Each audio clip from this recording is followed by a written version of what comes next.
Ah, the shooter. It's gotta be my favorite genre of video game if it can really be considered a genre. There's just something amazing about blasting enemies through the wall with a shotgun or picking them off from far away with a well-aimed headshot.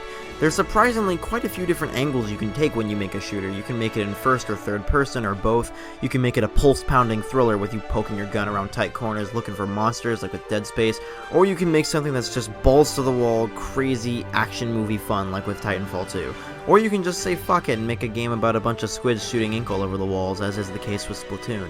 There's really no limitations here. It can be any setting, any tone, any level type, any story, provided you can find an excuse to kill a bunch of enemies with a gun. And we've already seen a remarkable amount of creativity within the genre, even excluding the games I've already mentioned.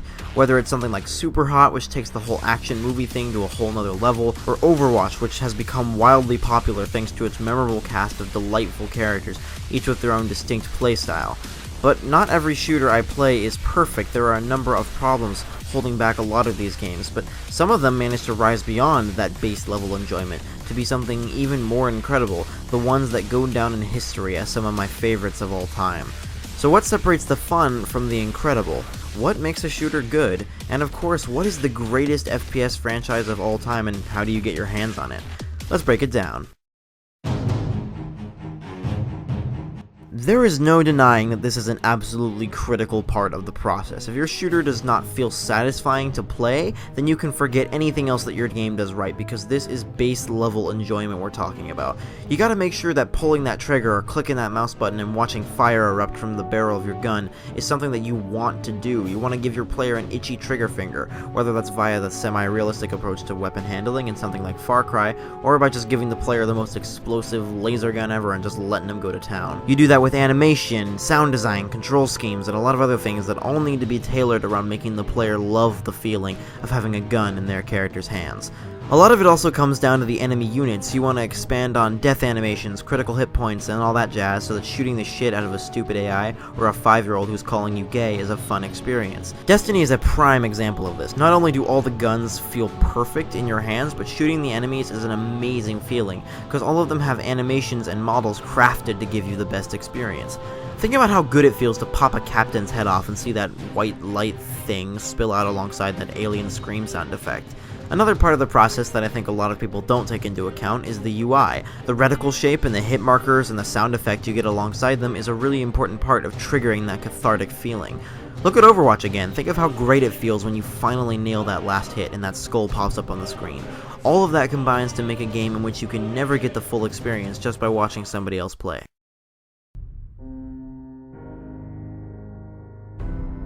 Any person who's not literally insane will tell you that doing the same thing over and over again gets boring fast. Destiny has some really satisfying gameplay, but once you've seen all the enemy types a few hours into the game, you've seen it all.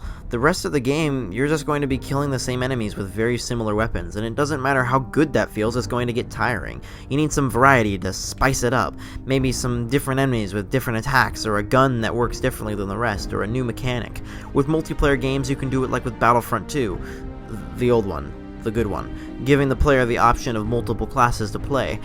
I guess there are some other games that do that too. Titanfall 2 already has the shift between parkour and mech combat to keep it fresh, but it goes a step beyond that and delivers a new interesting mechanic with each successive level that keeps you hooked.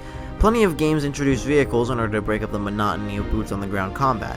A lot of it comes down to situations too. You want to constantly be presenting your player with new scenarios, whether in multiplayer or single player or co-op. When you do it all the exact same way and the player gets deja vu, then you end up with something like Destiny. This variety lesson applies to most other genres of games and consumable media for that matter, but it especially applies to shooters, because the variety that your game offers is what sets it apart from other games with good killing mechanics.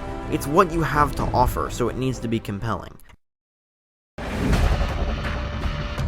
Any shooter worth $60 better come with at least a little more than its multiplayer. Single-player campaigns tend to be remembered by their levels, or at least their missions of the game's open world, and there's a reason for that. Because the best ones are constantly engaging you with something new, fresh, and interesting. Let's look at one of my favorite shooter franchises for this example, Modern Warfare. I try to forget that these are Call of Duty games when I play their single-player campaigns, because they're just way too good to be in Call of Duty, especially in Modern Warfare 2's campaign.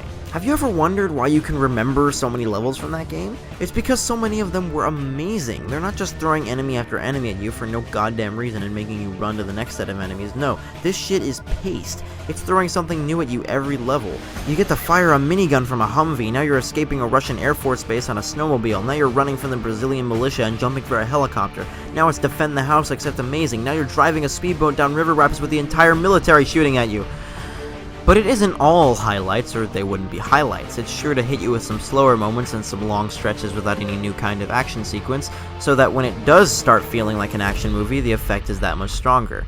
It's a good idea to think of levels as episodes in a TV show, each with their own pacing, climax, etc., and strong enough on their own to draw you in whether you've watched the previous episode or not. At the same time, though, you look at your campaign as one big whole and make sure that there is progression going on, that everything is ramping towards one giant eruptive finale that will make you want to replay the game until the day you die.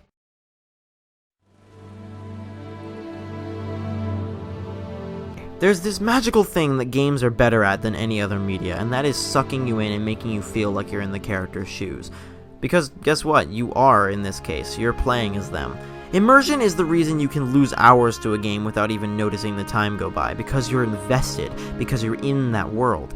Immersion is sold by taking a consistent angle. You line up the music, the sense of wonder or curiosity or whatever, the mystery or investment in the story, and the tone so that it's all on the same page. I particularly like immersive shooters since they often call attention away from the mundanity of shooting people in the face over and over. Half-Life 2 is a pretty good example of this. The strength of this game isn't in its story, moment-to-moment shooting, or sense of atmosphere, but in the way you're carted through the missions on a singular track, presented with scenario after scenario that immerses you into the world, and the way everything experienced through the player-controlled camera, giving a strong impression that you're going through a really fun theme park ride. And the consistency of it all just sucks you in.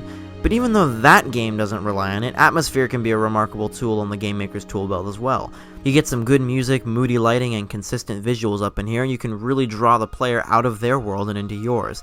Immersion is broken, however, by inconsistencies. When one thing doesn't line up with the rest of the game world, when the music is suddenly terrible, when the tone of the game doesn't line up with what you're doing, or if you're faced with laughable AI or glitches, it forces you to confront the fact that you're playing a video game. The biggest, most annoying breaker of immersion is when you die. Death in a video game reminds you, hey, you're not actually in any kind of real danger and we'll be able to try again in a minute, putting the brakes on your investment by stopping on the crosswalk in front of you and flipping you off.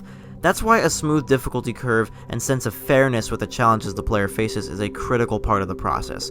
Once you do get them hooked, though, you know for a fact that they are going to be inside of the game world you've created, which is exactly what a developer should strive for. Obviously, that's not all it takes to make a great shooter. You're going to need a bit more than that, but I think I covered some of the more important aspects. So what happens when you put all of that together into one big package? You get Halo, baby, the best shooter franchise in the history of shooter franchises, and no, that is not hyperbole, fuck you, fight me. Everything I talked about and more can be found in all 5 of these phenomenal games. I don't even need to describe to you how nice it feels to blast your way through a spaceship with an assault rifle, how amazing it is to shoot an elite in the face and watch his head snap back from the impact, or Papa Jackal's hand as it pokes out from behind his shield, because you can see it for yourself on the screen. Each gun has its own reticle specifically designed for the way that gun fires, and it makes every weapon feel like its own separate bundle of fun. Throughout each game, you're constantly getting your hands on new weapons and finding new enemies to fight in new situations. You got vehicle segments, you've got a variety of mission locations and objectives, and a plethora of fun, memorable levels. Each game keeps things fresh with new, well-implemented innovations such as dual wielding and a story that doesn't suck. Yeah, that's right, the story is actually a legitimately well-written war story about humanity's last struggle against an alien covenant. The incredible soundtrack and atmosphere draw you in like no other game can manage. You can really get into the scenario this game presents you with. Halo 3 ODST is the best at this. It's easily one of the most immersive games ever made and has the best video game soundtrack ever.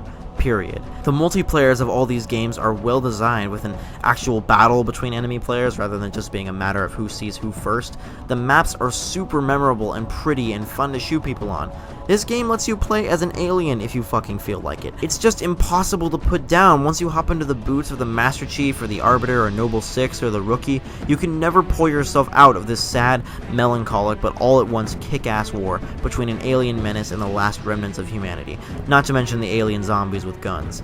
You can get 3 of these masterpieces out of 5 in one package, along with some extra bullshit, with the Master Chief Collection, and 2 of the older titles on there are actually remastered, so they look all pretty now. As for Reach and ODST, I think you can get ODST as DLC for the collection. I'm not sure if that was exclusive to people who suffered through the matchmaking bullshit or not, but if you can get your hands on a 360 version of Reach or ODST, pop it into your Xbox One, assuming you don't have a 360, and it'll still work. It's backwards compatible, and it's still super fun. Just get your hands on all of these games and play them in order. You will have the time of your life, I promise. As for the 343 Industries Halo games, fuck them.